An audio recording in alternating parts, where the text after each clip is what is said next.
my channel. So this is my first ever live.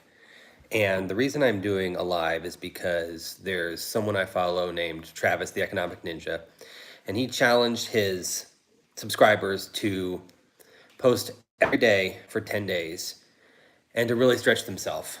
Well, I already post every day, and I thought, what would be a stretch for me?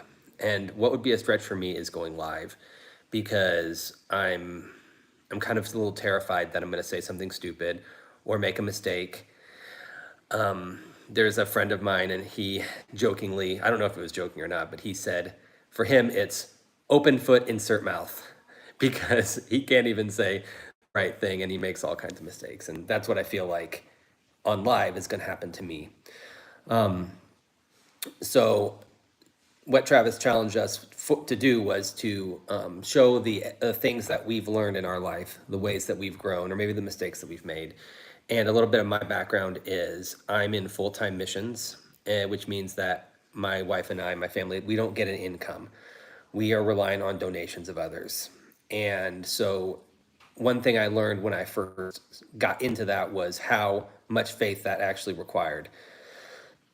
I can't just go to work. I can't get another job. I can't work overtime. If I need something, I have to figure out how.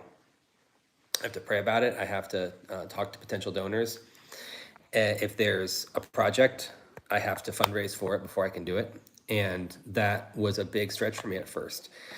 And I guess the first lesson I learned was what it means to seek first the kingdom of God and his righteousness, and all these things will be added unto you.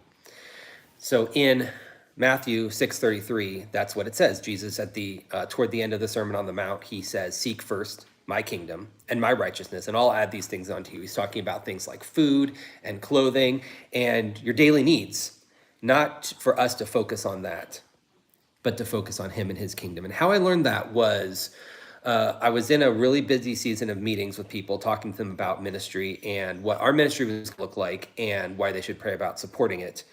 And I had all these meetings lined up and all these follow-ups lined up. And during that season, we were getting a lot of no's.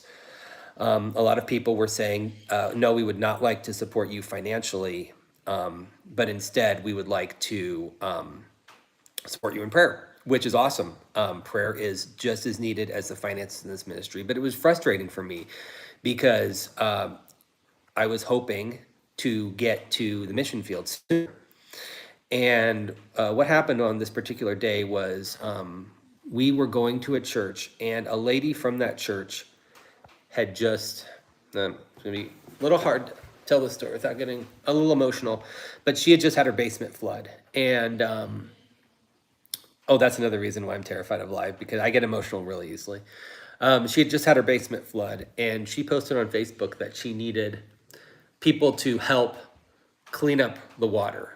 I don't know what the story was with insurance or anything like that, but the basement was flooded, and my wife and I, we were the only ones that showed up, and I had to put on hold all those meetings and not go to them. And I thought, man, my efficiency is going to be going down. And so we went over to this lady's house and helped her, and she posted later on Facebook.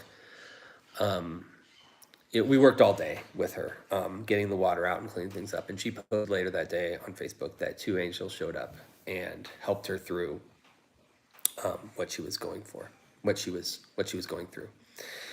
And over the next couple of days, we got a couple messages from people that said, "Hey, we're going to be supporting you guys financially," which was amazing because I had been hearing no after no after no in my plans.